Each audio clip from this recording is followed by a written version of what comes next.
warahmatullahi wabarakatuh.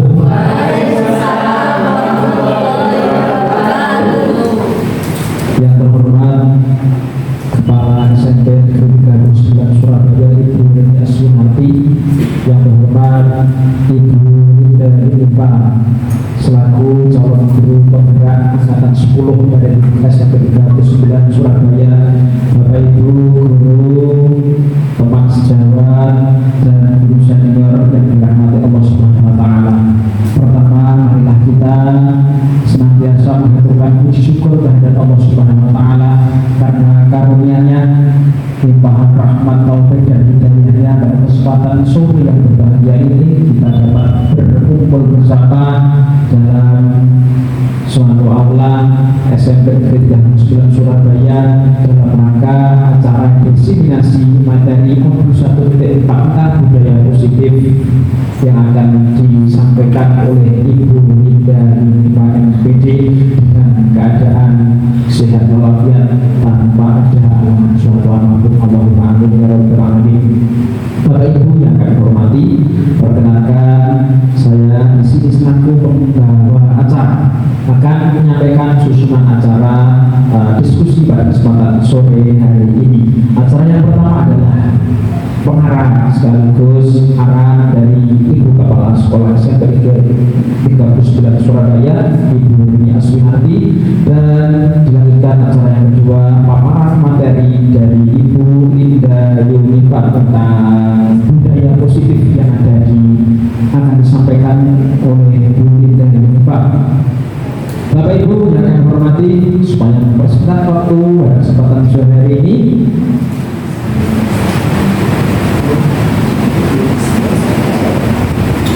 mohon maaf Bapak Ibu, acara yang pertama sebelum ada arahan dari Ibu Kepala Sekolah adalah menyanyikan lagu Indonesia Raya. Hadirin dimohon berdiri.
Assalamualaikum warahmatullahi wabarakatuh. Yang saya hormati Ibu Linda Inipa selaku guru penggerak dan rekan teman penggerak yang posisinya selaku guru guru, tenaga tata usaha, dan para undangan yang lain yaitu mahasiswa. Yang saya sangat cintai dan saya banggakan, terima kasih atas kehadirannya. Alhamdulillah, puji syukur kehadirat Allah Subhanahu wa Ta'ala bahwa pada siang hari ini kita masih diberikan kesempatan untuk menikmati ilmu yang pada hari ini acara kegiatan destinasi guru penggerak angkatan 10 dengan tema budaya positif menyebarkan pemahaman dan penerapan pengalaman budaya positif. Bapak Ibu yang saya hormati, kesempatan yang sangat baik ini untuk menimba karir dan menuangkan atau menguji kompetensi diri itu memang diwadahi dengan yang namanya guru penggerak. Guru penggerak ini adalah pionir. Kalau sudah lulus, bukan main, ilmunya sangat banyak sekali. Oleh karena itu, pada saat mereka proses di dalam mengikuti kegiatan guru penggerak, itu tugas-tugasnya atau LKPD-nya itu atau LKS-nya ya, sangat banyak sekali dan padat, betul. Nah itu harus dikerjakan secara mandiri. Itu karena pengalamannya berbeda. Oleh karena itu, setelah mereka itu mendapatkan ilmu yang sangat banyak dan diterapkan secara teoritis dan praktek di sekolah masing-masing, setelah lulus ilmunya harus dibagi-bagikan. Tidak boleh ilmunya disimpan sendiri, tidak bisa berkembang, mati. Jadi dia dapat teori, kalau disimpan sendiri, teorinya tidak akan dipraktekkan, dia akan menjadi orang teori saja, akan mati. Oleh karena itu, saya minta dengan sangat hormat, tolong guru-guru penggerak ini gerakkanlah, jangan duduk manis. Gerakkanlah sekolah yang sudah memberi kesempatan dan fasilitas itu, bagaimana upayanya menjadi lebih baik dari semula sebelum Bapak Ibu belum jadi guru penggerak. Tentunya ada satu tagihan yang harus dikerjakan dalam karya inovasinya di sekolah ini. Tentunya semuanya itu tidak lepas dari kerjasama. Kalau kerjanya kayak kerjasama dan solid serta kondusif, harus. Jangan khawatir yang belum kejalan, karena kesempatan ini sangat positif dan menguntungkan. Tiket untuk masuk CKS mendapatkan nilai positif plus. Tes CKS sama plus daripada tidak jadi guru penggerak. Kalau ini tidak, sekarang ada plus. Terus lulus mesti pasti lolos, asal dilakukan dengan sungguh-sungguh, karena di situ ada pengalaman dan peristiwa problem solving dari studi kasus. Itu yang harus diselesaikan. Dan studi kasus itu beda-beda. Studinya kasusnya sama, penyelesaiannya itu tidak bisa sama. Mesti berbeda. Kalau sama, tidak mungkin. Karena medannya beda. Nah, oleh karena itu saya minta dengan sangat semangat, kalau ada tugas kerjakan tepat waktu, jangan pusing, alat juga, alat saja.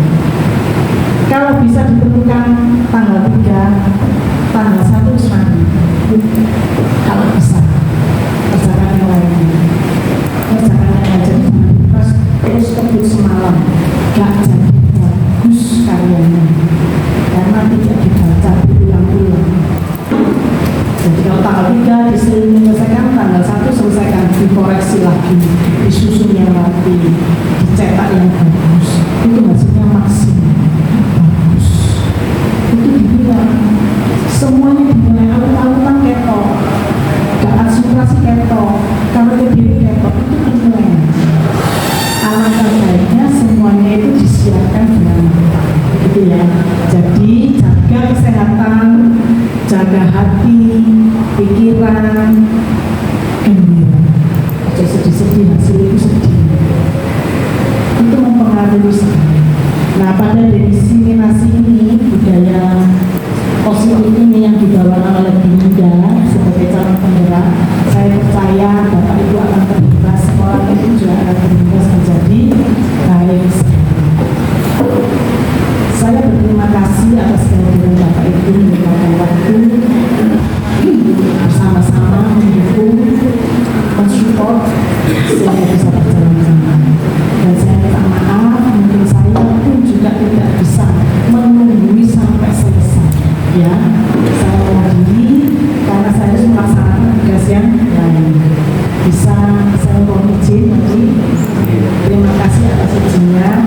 Saya sampaikan ucapan terima kasih. Kemudian diseminasi penyebaran pengalaman dan penerapan pengalaman budaya positif yang dibawakan oleh Dinda Yunifa SPD MPD kami buka dengan ucapan Bismillahirrahmanirrahim. Untuk selanjutnya, akhir kata, wassalamualaikum warahmatullahi wabarakatuh.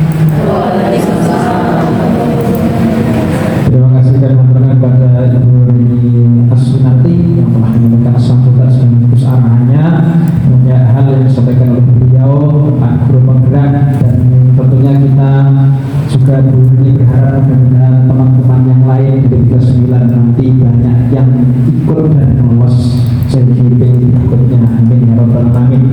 Bapak Ibu yang dihormati, saat yang nanti paparan materi dari Ibu Dinda Yunifa SPD MPD tentang materi budaya positif akan disampaikan kepada Bu Dinda Yunifa SPD MPD. Waktu sepenuhnya kami persilahkan. Tepuk tangan yang meriah untuk Bu Dinda.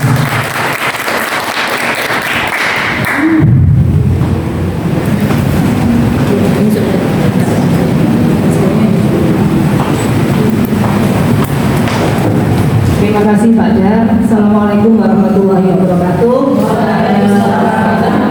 Salam sejahtera untuk kita semua.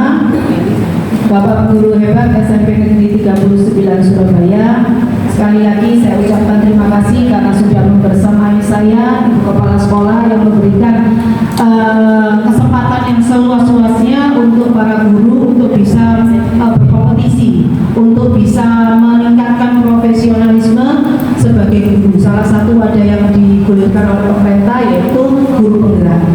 Tahun ini Ibu Rini berhasil membimbing meregenerasi, ada 4 guru yang menjadi calon guru penggerak. Semoga tahun depan bisa lebih banyak lagi yang lolos dalam guru penggerak sehingga mutu dan kualitas SMP Negeri 39 semakin bagus. Bapak Ibu, sebelum kita mulai saya ingin refreshing dulu. Silakan Bapak Ibu berdiri semuanya. Semuanya berdiri. Kita bersama-sama mengikuti. Kita joget kecil-kecilan saja di sore hari ini. Saya juga mohon izin kepada Bapak Ibu guru untuk kami record selama 1 jam untuk kegiatan hari ini sebagai bukti diseminasi, dan ini bisa disebarluaskan di seluruh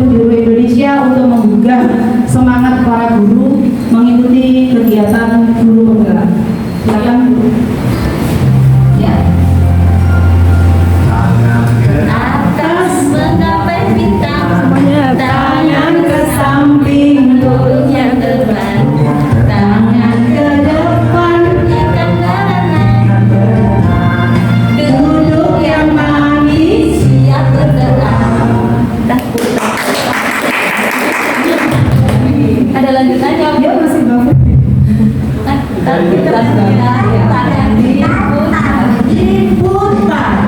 gulung-gulung tangan digulung, ular melingkar di pagar bunda, kanan kiri atas bawah siap berdoa. Satu jari kanan, satu jari kiri, gabung menjadi suatu buat jembatan.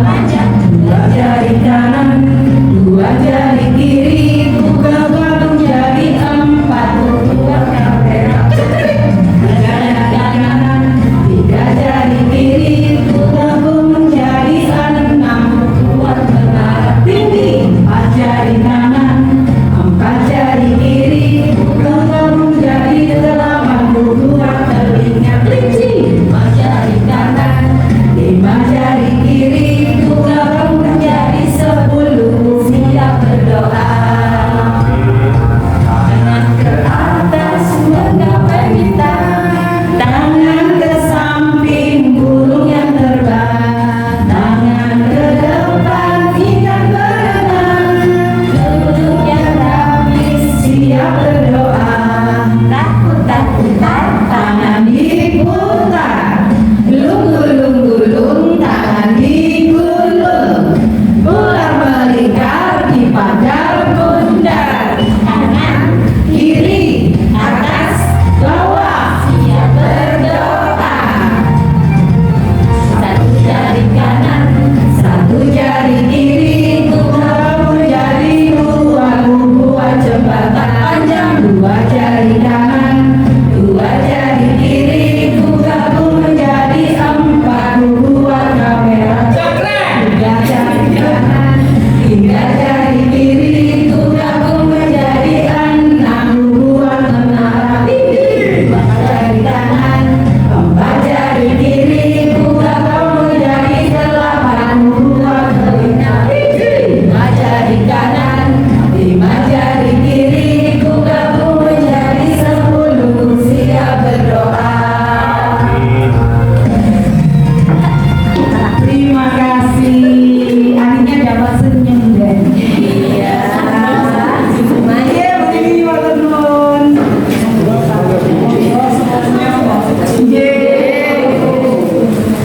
Baik Bapak Ibu guru hebat, izinkan saya mohon izin 60 menit ke depan kami akan memaparkan tentang budaya positif, menyebarkan pemahaman dan penerapan pengalaman budaya positif. Next Bu. Ini adalah kesepakatan kelas yang kita buat. Yang pertama adalah senyapkan HP selama proses dilakukan, kemudian menghormati pembicara dan orang lain. Yang ketiga, izin jika meninggalkan ruangan. Kemudian yang keempat, mengikuti kegiatan dengan perasaan senang. Ya, ini kita lakukan biasanya sebelum belajar di kelas. Kita membuat kesepakatan dengan anak-anak dan proses pembelajaran kita berjalan dengan lancar. Next Bu. Ini adalah materi-materi yang akan saya sampaikan tentang konsep inti budaya positif. Yang pertama, perubahan paradigma belajar. Yang kedua, disiplin positif. Yang ketiga, nilai-nilai kebajikan. Yang keempat, kebutuhan dasar manusia. Yang kelima, motivasi perilaku manusia. Yang keenam, posisi kontrol guru.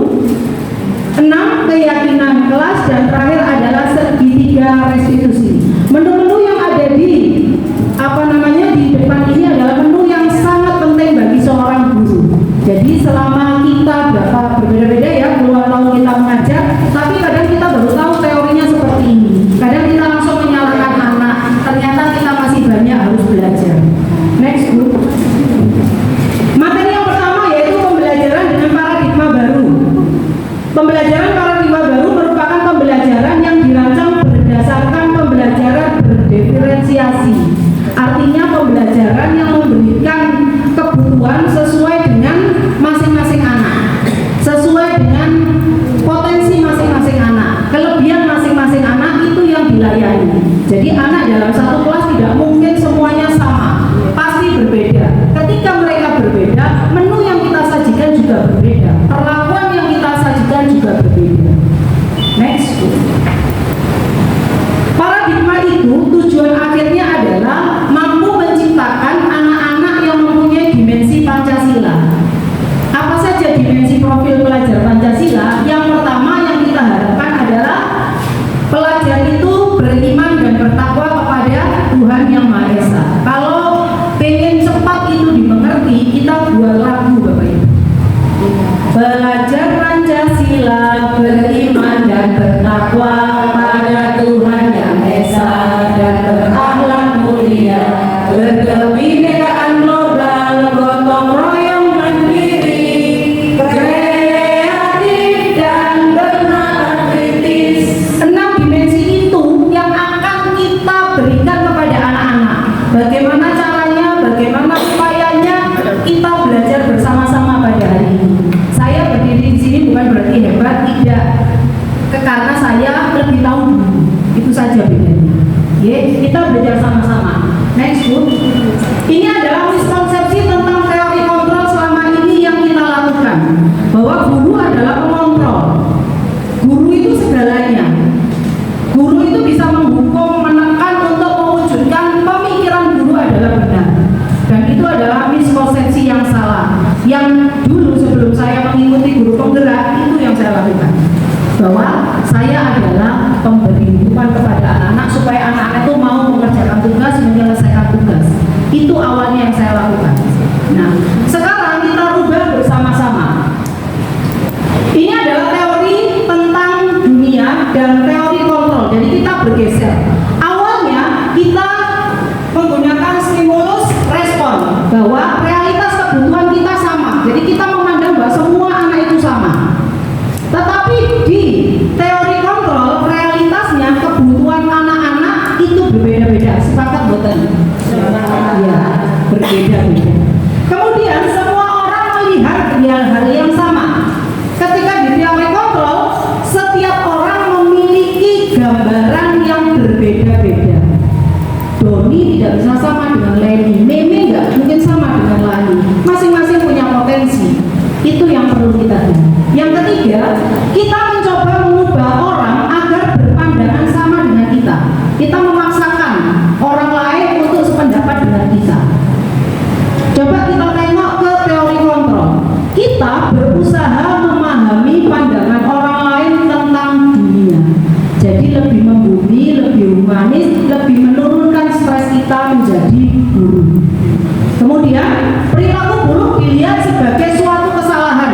Jadi kalau anak yang salah itu menurut kita itu adalah jelek. Tetapi di teori kontrol, semua perilaku anak itu pasti punya tujuan. Jadi anak itu tidak ada yang salah. Jadi kita akan merubah salah itu menjadi sukses, gagal itu menjadi sukses. Itu adalah tugas kita bersama. Orang lain bisa mengontrol saya. Kalau di teori kontrol, hanya Anda yang bisa mengontrol diri Anda. Jadi penekanannya adalah pada masing-masing individu. Jadi bukan miskonsepsi kita sebagai guru yang menekan anak-anak. Kita memberikan kebebasan kepada anak-anak untuk bisa mengontrol dirinya sendiri. Saya bisa mengontrol orang lain. Kalau di teori kontrol, Anda tidak bisa mengontrol orang lain.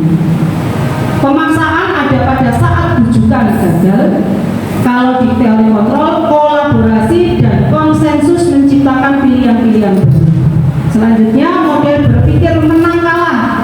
Itu kita mencoba bergeser, nanti model berpikir menang-menang. Apa itu disiplin positif? Disiplin positif mengacu pada disiplin diri yang mempunyai tanggung jawab terhadap apa yang dilakukan. Jadi anak menyadari bertanggung jawab atas dirinya sendiri. Disiplin positif merupakan salah satu cara penerapan disiplin yang bertujuan untuk menumbuhkan kesadaran anak. Itu yang penting kuncinya. Jadi menumbuhkan kesadaran. Sebagai pendidik, tujuan kita adalah menciptakan peserta didik yang memiliki disiplin sehingga mereka berperilaku sesuai nilai-nilai kebajikan. Nah, nilai-nilai kebajikan apa saja yang perlu kita pahami sebagai pendidik? Next, Bu. Ada nilai kebajikan yang perlu kita pahami sebagai pendidik. Yang pertama, tentunya kita sudah familiar dengan profil pelajar Pancasila dengan 6 dimensinya tadi.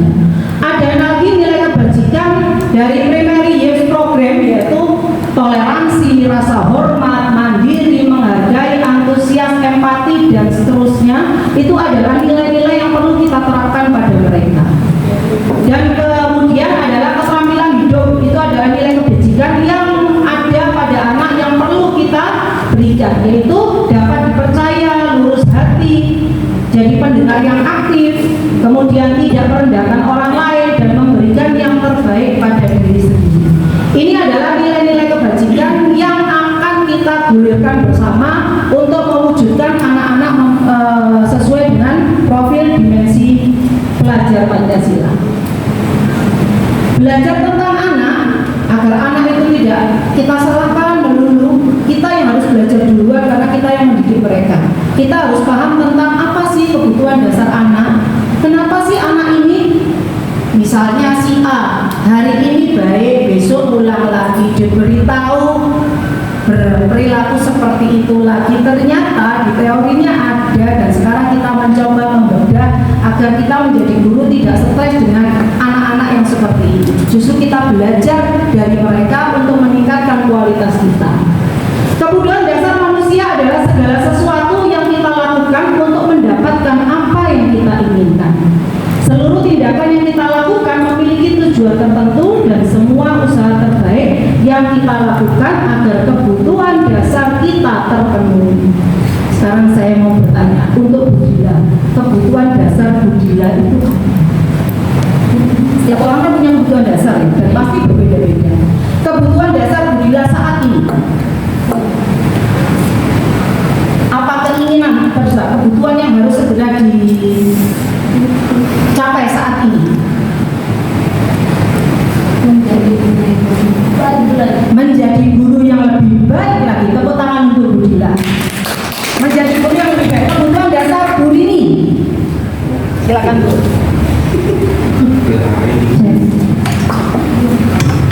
Jadi kebutuhan dasar saya itu pertama yaitu kebutuhan pokok. Kebutuhan pokok. Kebutuhan pokok saya adalah pertama makan. Kedua, Kemudian yang kedua tentu saja itu adalah ilmu. Ilmu ini nanti yang akan kita distribusikan kepada, karena kita pendidik ya, jadi kita distribusikan kepada anak-anak kita. terima kasih Bu Lini. Aplaus untuk Bu Lini. Dari dua guru hebat ini kebutuhan dasar berbeda-beda. Nah, bagaimana cara untuk memenuhi kebutuhan dasar dengan karakter yang berbeda-beda?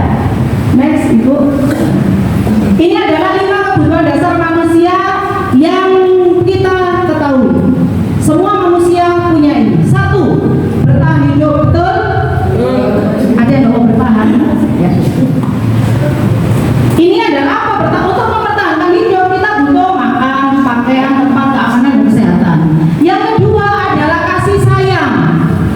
Ayo, siapa yang nggak mau kasih sayang? Semua butuh kasih sayang supaya kita tenang. Banyak duit tapi kalau suaminya nggak sayang nggak bisa ya Bu ya. Banyak duit anak-anaknya nggak sayang, kita juga nggak nyaman. Jadi kebutuhan kasih sayang itu perlu kita perjuangkan.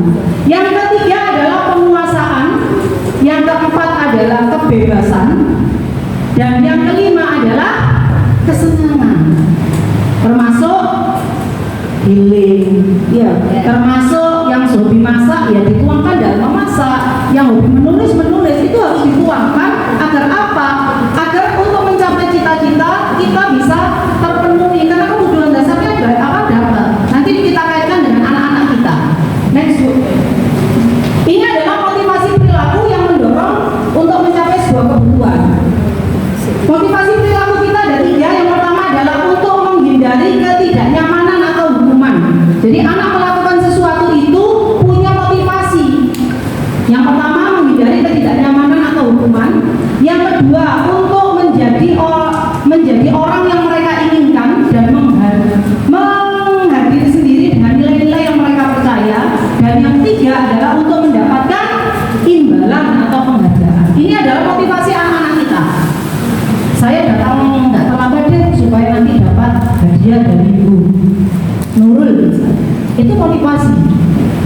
Nanti saya nggak datang terlambat deh supaya nanti dapat bintang dari Bu Yeni.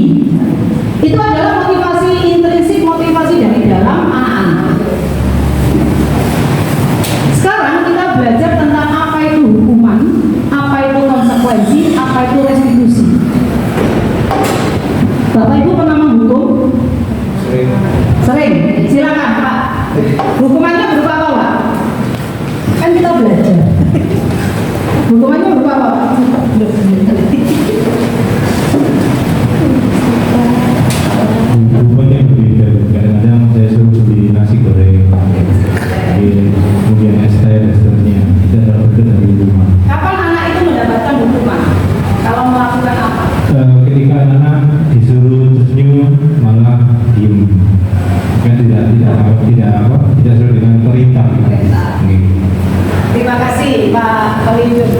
Jadi kalau kita mau jujur semuanya, kita perlu menghukum. Betul Bapak Ibu? Betul.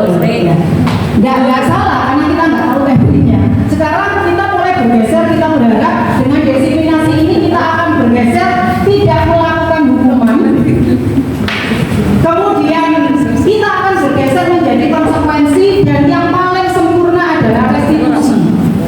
Kalau menghukum itu sesuatu yang tidak direncanakan atau tiba-tiba, murid tidak tahu apa yang akan terjadi, kemudian bersifat satu arah. Misalnya anak terlambat, ya sudah kamu nulis 1000 kali. Pernah melakukan seperti itu? Tidak.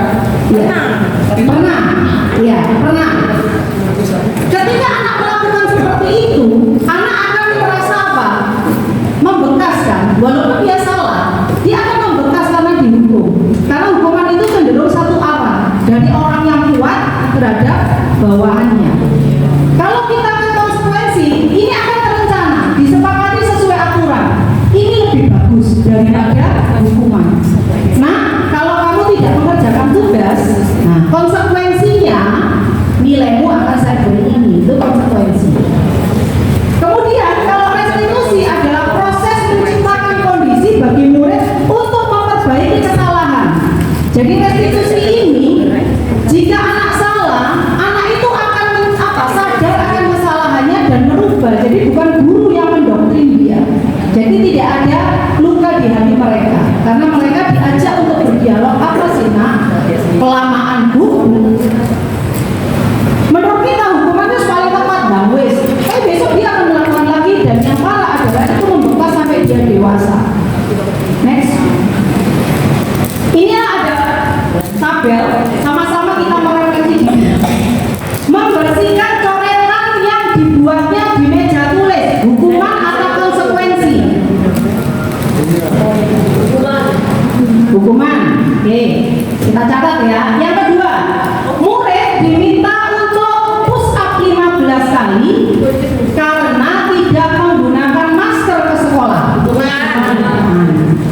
Yang ketiga, menggantikan kertas tugas teman yang telah dicoret-coret. Konsekuensi. Berjemur di lapangan basket pukul 12 siang karena mengobrol dengan teman. Selanjutnya, murid diminta bertelanjang kaki sepanjang hari karena tidak menggunakan sepatu warna hitam sesuai sekolah. Hukuman. Kehilangan 10 menit jam istirahat untuk mengerjakan tugas karena terlambat datang dan tertinggal pelajaran selama 10 menit. Konsekuensi.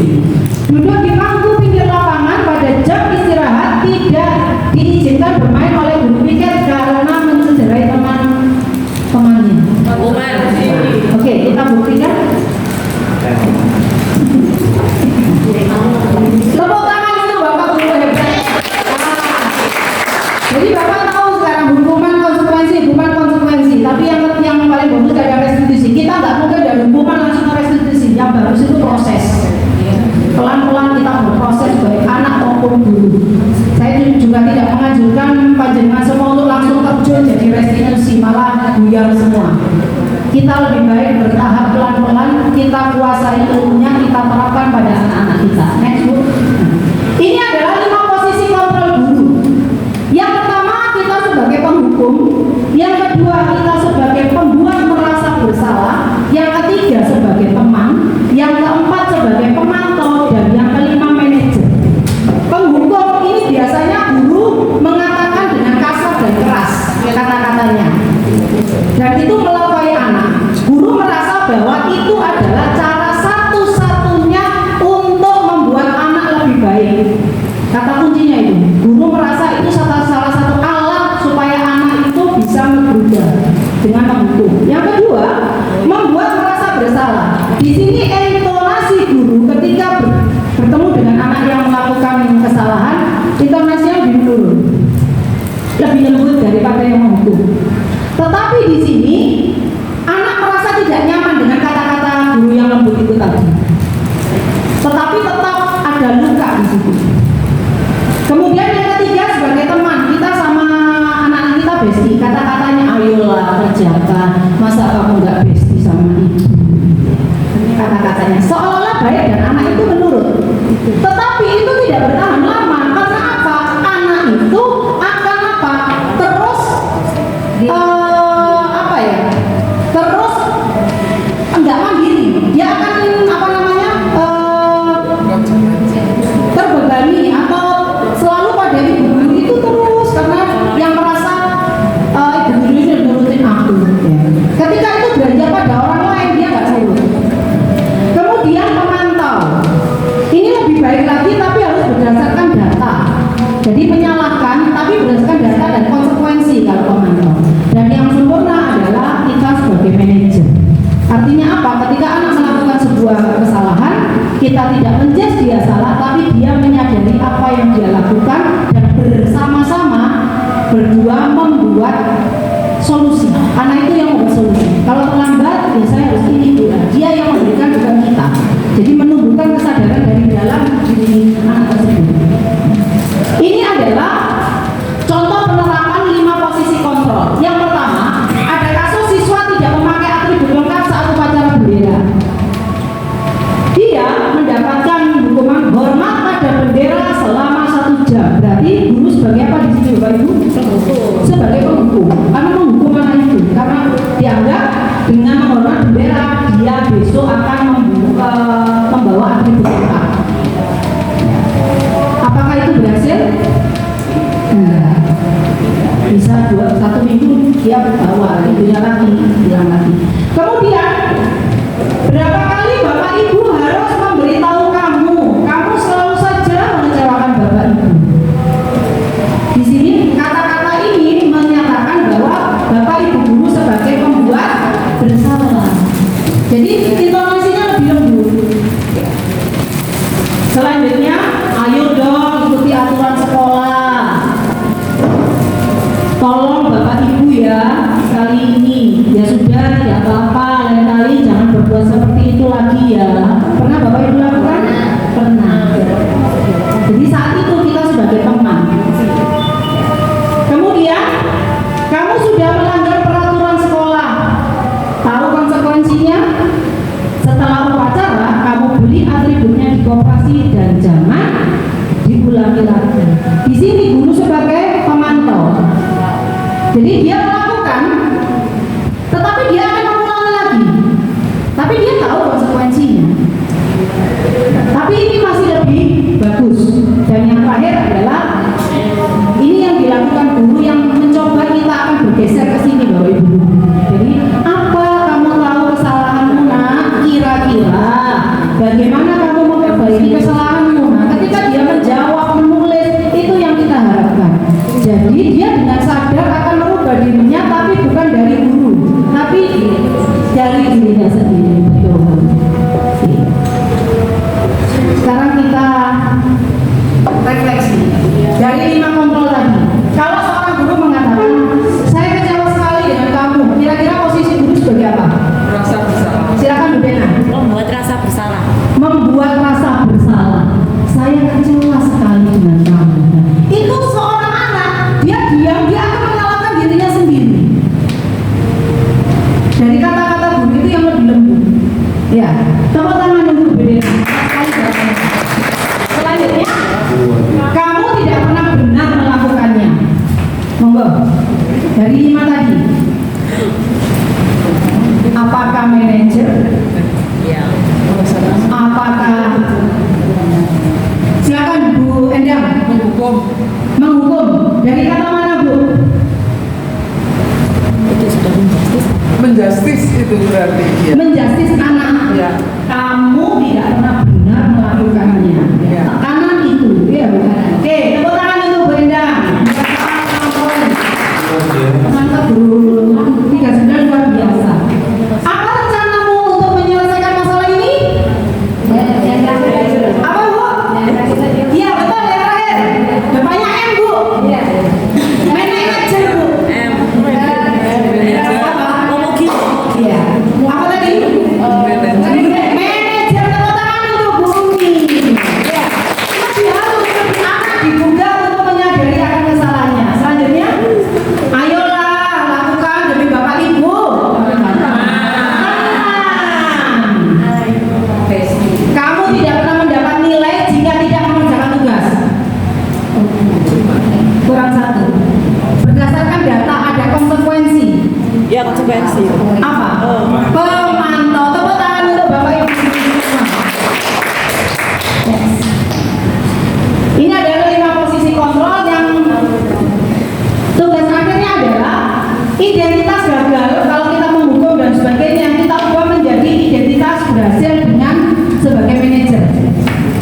Next Bu.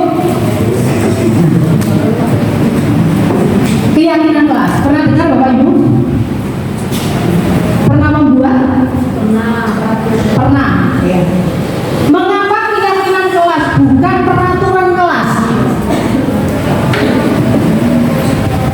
Mengapa keyakinan bukan peraturan? Silakan Bapak Ibu. Ya, Bu Yuli silakan.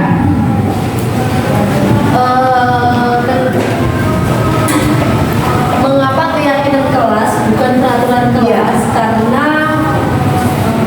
semua yang tertulis itu diajukan sendiri oleh anak-anak, diminta sendiri oleh anak-anak, diinginkan sendiri oleh anak-anak, dan nanti akan disepakati juga oleh anak-anak mana yang akan dilakukan dan mana yang tidak. Baik, tepuk tangan untuk Bu Yuni. Dari yang dikatakan Bu Yuni itu masuk peraturan atau keyakinan? Kalau dibuat dengan anak-anak barengan? Keyakinan. Keyakinan. Jadi bedanya kalau peraturan Bapak Ibu, peraturan itu cenderung anak tidak dilibatkan. Tapi kalau keyakinan kita sama-sama membuat keyakinan bersama dengan anak-anak. Jadi yang kita gunakan sekarang istilahnya yang tepat adalah keyakinan kelas. Harapan kami setiap kelas punya keyakinan kelas. Kenapa? Agar kelas itu berjalan dengan bagus. Kenapa bisa berjalan dengan bagus? Karena yang membuat poin-poin kesepakatannya adalah anak-anak, bukan kami orang dewasa. Jadi bukan top down, tapi dari anak-anak sendiri. Next.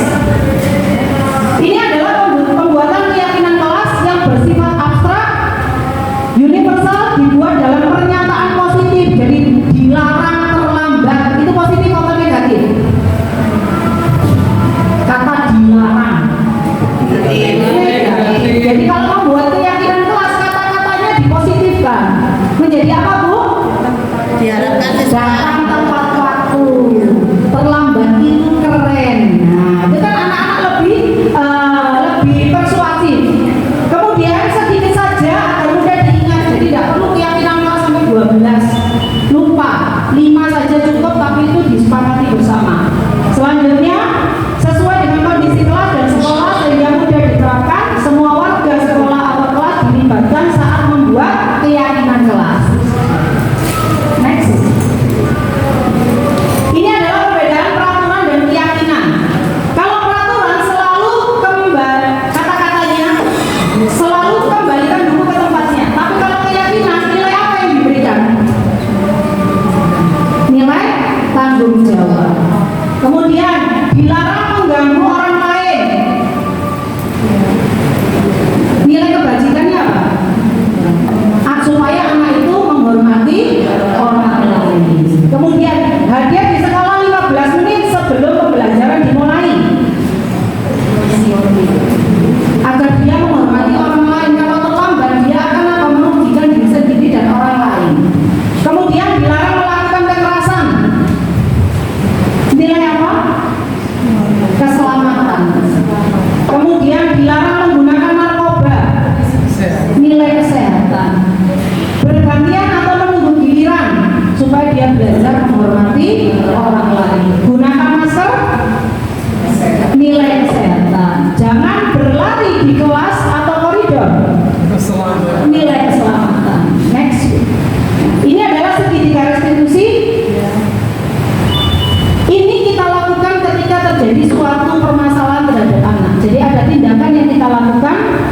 Apa sih itu segitiga restitusi? Suatu proses dialog yang dijalankan oleh guru agar dapat menghasilkan nilai mandiri dan tanggung jawab anak. Ada 3 langkah. Yang pertama adalah menstabilkan identitas.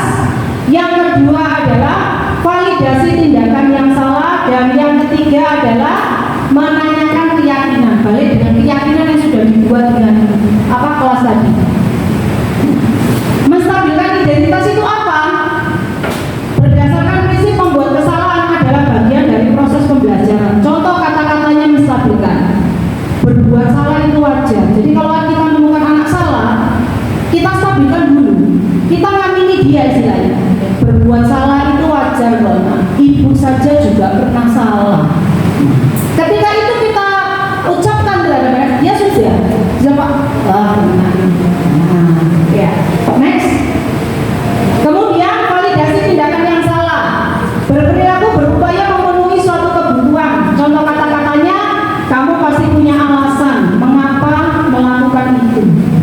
Jadi setelah tadi divalidasi dulu, kemudian kita validasi tindakan yang salahnya.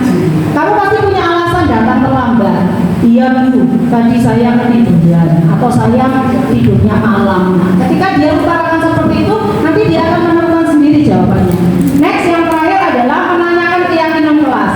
Jadi kalau dia sudah salah, tahu kamu alasannya, tahu Bu, kemudian apa solusimu, dia akan mengatakan. Next, ini adalah tayangan bagaimana cara menyelesaikan permasalahan dengan segitiga restitusi dengan menggunakan kata tadi. Ya, hari pagi kondisi hari ini kami berdengar, ibu dengar katanya kamu sering datang terlambat ya.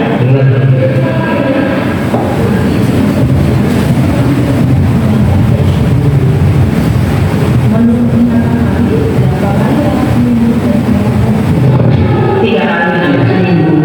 Baik, sering terlambat itu apakah sebuah kesalahan? Iya.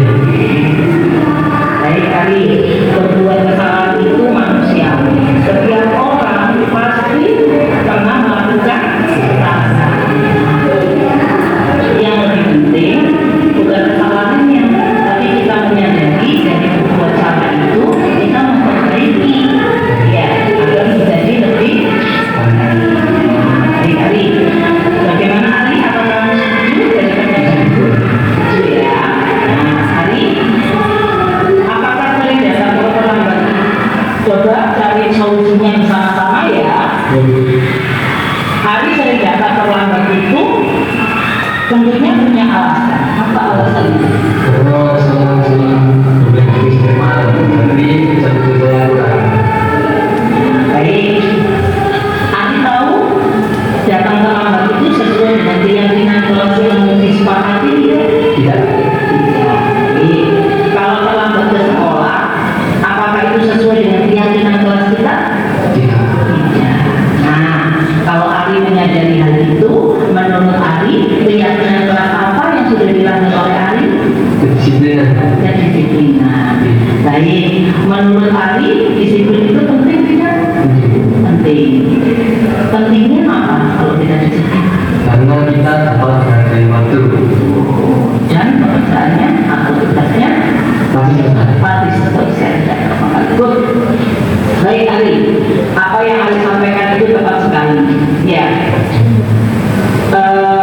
Ari selanjutnya itu akan menghargai waktu itu sama dengan menghargai diri kita sendiri dan menghargai orang lain agar pekerjaan atau tugas-tugas kita dapat selesai dengan baik. Setuju Ari? Baik. Nah Ari, menurut Ari, apa yang Ari lakukan agar tidak sering datang terlambat? Tidak lebih awal. Lebih awal, HP. mengurangi pemain HP, gitu ya. Dan tidak begadang. Bagus sekali jawaban Ari. Ya, baik. Ari sudah memberikan solusinya, ya, dan mengakui apa yang menjadi problema Ari. Dan Ari sendiri sudah mampu mencari solusinya dengan 3 hal tadi supaya tidak datang terlambat. Bermulai dengan HP. Mengurangi pemain HP, Mulai begadang. mengurangi begadang. Itu lebih awal. Tidurnya lebih awal. Nah, untuk selanjutnya itu akan bekerja sama dengan orang tua Ari agar Ari tidak saling mengingatkan kepada orang tua agar anaknya tidak tidur malam-malam. Nah, terima kasih Ari sudah berdiskusi Ibu hari ini. Semoga ini menjadi pembelajaran yang terbaik buat Ari dan kedepannya Ari tambah semangat, tambah apa? Tambah rajin masuk sekolah dan tidak ada lagi keterlambatan. Terima kasih Ari, tetap semangat. Silakan sekarang kembali ke kelas. Terima kasih guru. Sama-sama.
pribadi dan Bapak Ibu semua untuk bisa merubah, bergeser dari menghukum kemudian jadi membuat merasa bersalah, yang sudah membuat merasa bersalah bergeser lagi menjadi teman, bergeser menjadi pemantau, dan harapan kita, geseran kita terakhir adalah sebagai manajer agar anak-anak tidak terluka.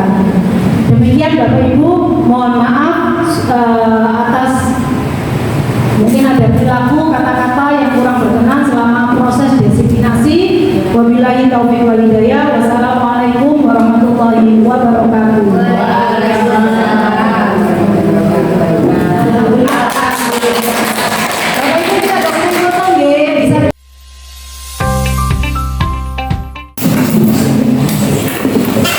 Assalamualaikum warahmatullahi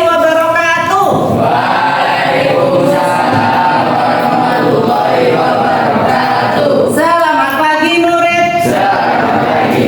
Nah, baik. Gimana kabar kalian hari ini? Alhamdulillah. Sehat? Baik anak-anak hebat kelas 8I, pada kesempatan kali ini Ibu akan memberikan materi tentang keyakinan kelas atau pembuatan keyakinan kelas. Ada yang pernah dengar kata keyakinan kelas? Pernah dengar? Belum. Kalau peraturan? Pernah, peraturan. Peraturan yang ada di sekolah ini contohnya? Memakai sepatu hitam, tidak boleh terlambat. Tidak boleh terlambat, apalagi? Memakai sepatu hitam. Memakai sepatu warna hitam. Itu adalah aturan sekolah. Nah, sekarang kita buat keyakinan kelas yang ada di kelas kita, yaitu kelas 8I. Kenapa ini dibuat? Agar proses pembelajaran di kelas kita ini menjadi baik. Apa bedanya peraturan dengan keyakinan kelas?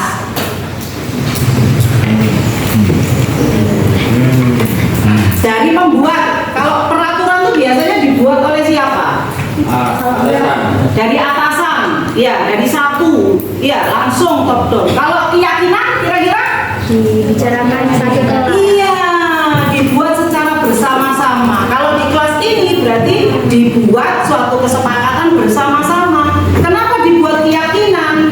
Agar kalian yakin dari nilai-nilai yang kalian yakini itu dapat kalian lakukan dengan penuh tanggung jawab. Baik. Kali ini Ibu akan membagikan apa ini ya namanya ya?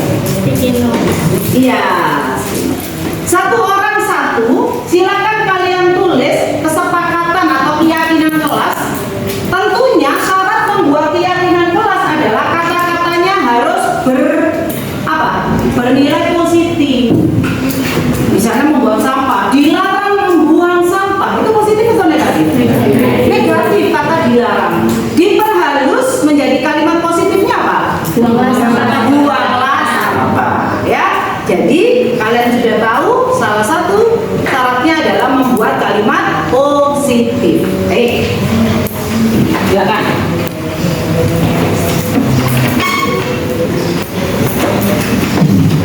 Ambil satu, bisa ke belakang. Silakan. Silakan ditulis satu kalimat positif menurut kalian agar tercipta suasana pembelajaran yang nyaman di dalam kelas. Silakan.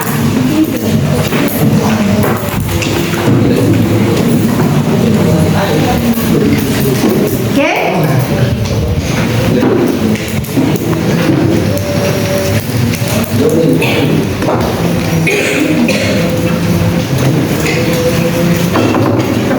Menurut kalian agar pembelajaran itu berjalan lancar, kalian buat keyakinan pada diri sendiri. Pasti mulai dari datang sampai akhirnya. Satu kalimat positif. Siswa dengan siswa, hubungan siswa dengan barisan sini silakan ditempel. Barisannya oke.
ya. Buanglah sampah itu berarti apa? Kebersihan ya. Nah, ini kebersihan. Datang tepat waktu itu berarti tentang waktu. Membersihkan sampah berarti apa? Kebersihan. Oke, ini nanti kita kelompokkan. Menghargai teman sama dengan menghormati ya, menghormati, menghargai, betul. Tidak berbicara sendiri. Nanti kita kelompokkan. Datang ke sekolah tepat waktu berarti kedisiplinan. Sama. Bicara sama. Mendengarkan saat guru. Oke.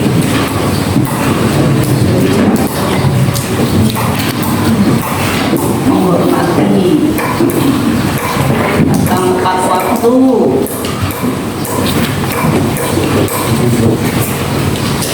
Saling bantu membantu antar teman.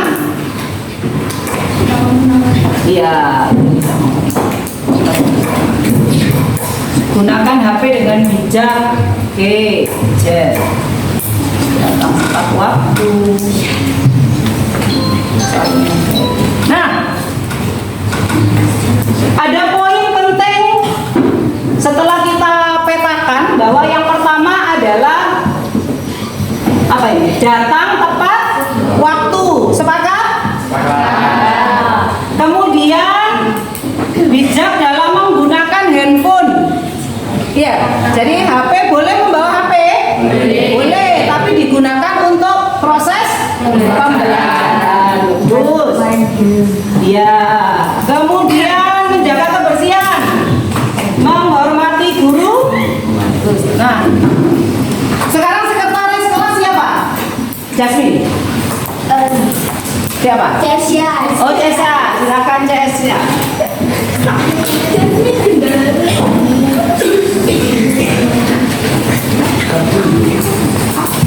Ini tadi sudah kita kelompokkan bersama. Iya, bahwa yang pertama apa? Supaya kelasnya tertib menurut kalian. Kesepakatan? Iya, apa? Datang tepat waktu. Nah, silakan.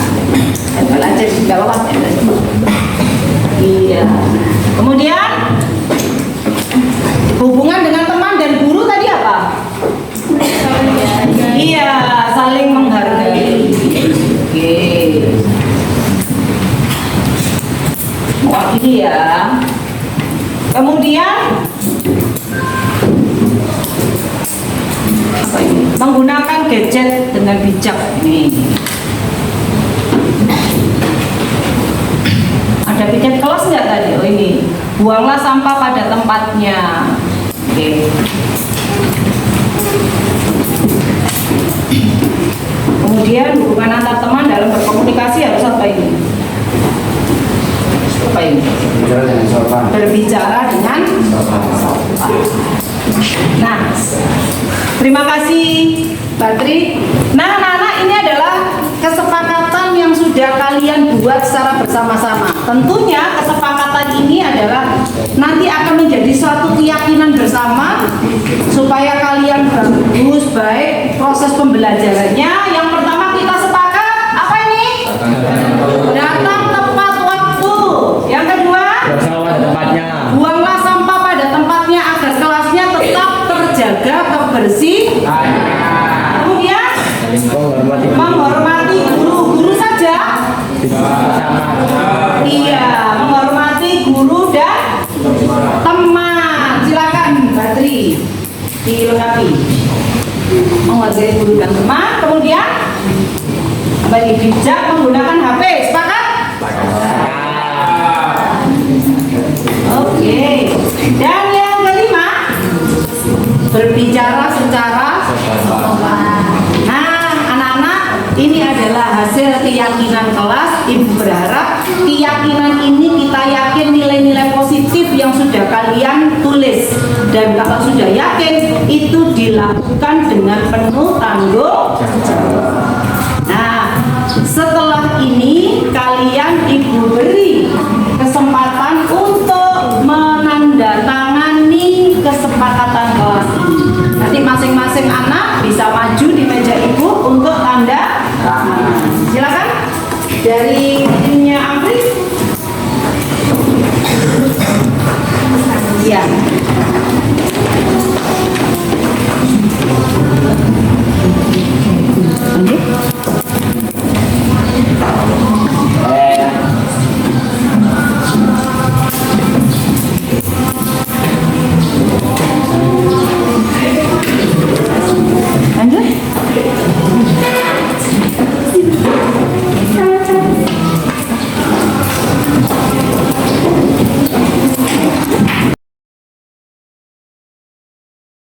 Assalamualaikum warahmatullahi wabarakatuh. Halo teman-teman, perkenalkan nama saya Afriani Jasmine dari kelas 8I. Assalamualaikum warahmatullahi wabarakatuh. Perkenalkan nama saya Alif Latifatul Kolbi dari kelas 8. Assalamualaikum warahmatullahi wabarakatuh. Nama saya Sidana Pamungkas dari kelas 8I. Warahmatullahi wabarakatuh. Nama saya Mega Musika Pratiwi dari kelas 8I. Selamat siang, nama saya Firman Putraku dari kelas 8I.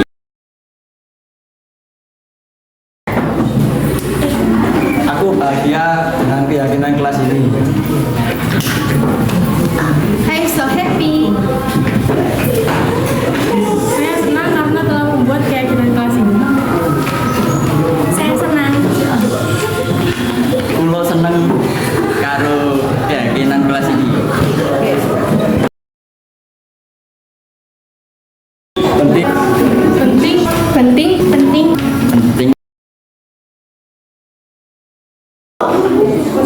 Penting karena bisa membuat saya lebih bertanggung jawab. penting karena bisa membuat saya lebih disiplin lagi.